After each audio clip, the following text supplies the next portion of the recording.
So it's cold outside, but Governor Cuomo is taking some heat tonight for closing a portion of the Thruway overnight into early this morning.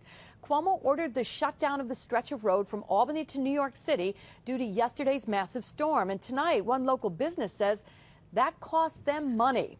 Capitol correspondent Pat Bailey spoke with the business owner and the governor about the decision. And Pat's live in our Albany newsroom now with the story. What'd you learn, Pat?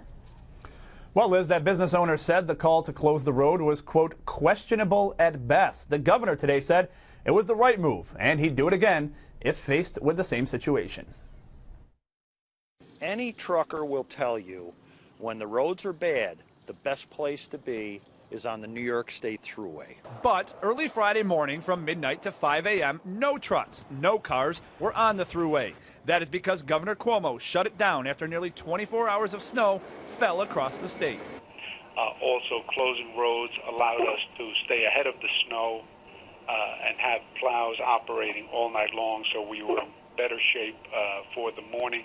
However, Fred Cason says he disagrees with Governor Cuomo. Today, Cason owns a trucking company that regularly makes runs to New York City. 15 years ago, he was a state trooper who patrolled the Thruway.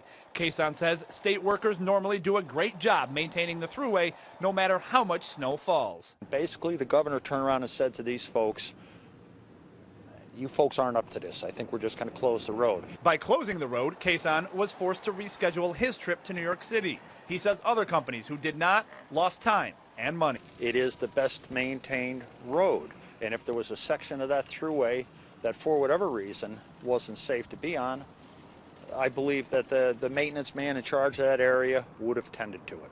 But the governor says, why take that risk? I think it was a very clean-cut decision last night, and I think the facts have actually proven the intelligence of the decision. Now, on a conference call today with Governor Cuomo was New York State Police Superintendent Joe D'Amico, who said there were 2 motor vehicle deaths related to yesterday's storm, of course, on separate roads. And on top of that, he mentioned that trucks, they were jackknife across roads all across New York State. I asked Mr. Cason who should have made the decision as to whether or not the trucks should have been on the Thruway. He said the truck companies themselves, along with the truck drivers. In the Albany newsroom tonight, Pat Bailey, CBS 6 News.